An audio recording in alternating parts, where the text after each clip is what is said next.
Picture this. You're trying harder than anyone else in the room, but all people see is you being lazy, careless, or just not trying hard enough. For many people with ADHD, those words sting. Not because they're true, but because they completely ignore what's really going on, a brain that works differently.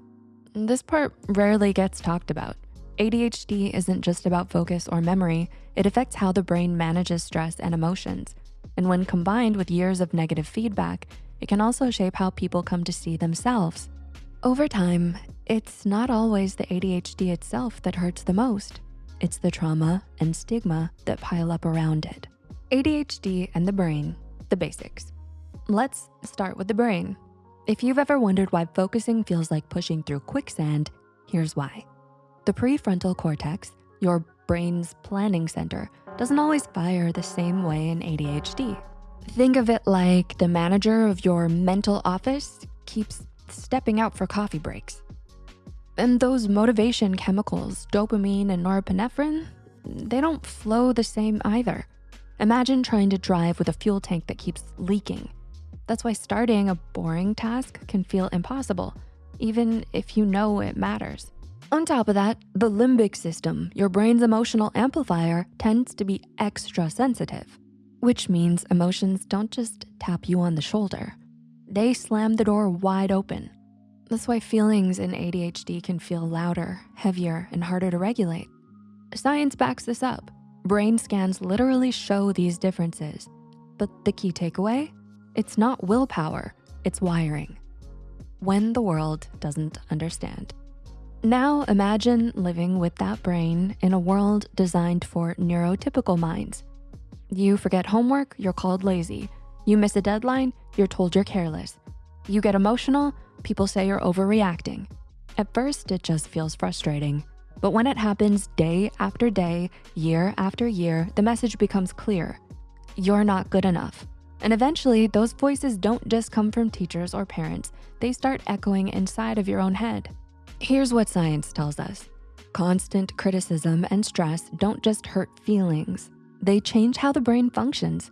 Repeated rejections keep the amygdala, the brain's alarm system, on high alert, while stress hormones like cortisol weaken the prefrontal cortex, the part responsible for focus and control. In other words, misunderstanding and stigma don't just make life harder, they biologically reinforce the struggles ADHD brains already face. The cycle of trauma in the brain. Here's what happens over time. Chronic negative feedback. Your brain already struggles with executive function, but now you're constantly told you're not good enough. Internalized shame. It's no longer I messed up, it becomes I am the mess up. Shame and rejection keep the amygdala, the brain's alarm center, on edge.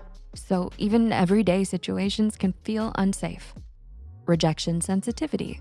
Many people with ADHD experience what's often called rejection sensitive dysphoria, RSD, an intense, painful reaction to criticism or rejection. Even small comments can feel like daggers. While RSD isn't a formal diagnosis, it captures a very real emotional experience reported across ADHD communities. Masking and burnout. To cope, many hide their ADHD traits and overcompensate to appear normal. But masking drains mental energy. The prefrontal cortex gets overworked, leaving you exhausted and burnt out. And then there's stigma. You've heard it. Everyone's a little ADHD sometimes. But think about it. Would you tell someone with asthma everyone gets out of breath sometimes? Of course not. Yet, that's what happens with ADHD. This dismissal keeps people from seeking help, and the stress of not being believed, that keeps the brain in fight or flight mode, flooding it with cortisol. And over time, chronic stress weakens prefrontal connections and strengthens amygdala reactivity, making focus, memory, and emotional regulation even harder. It's a vicious loop. Stigma doesn't just dismiss ADHD, it worsens it. So how do we break the cycle? Validation and diagnosis. Understanding your brain is wired differently, not broken, is the first step toward healing. Reframing the narrative. ADHD brains also bring strengths: creativity, innovation, resilience, the ability to hyperfocus on passions.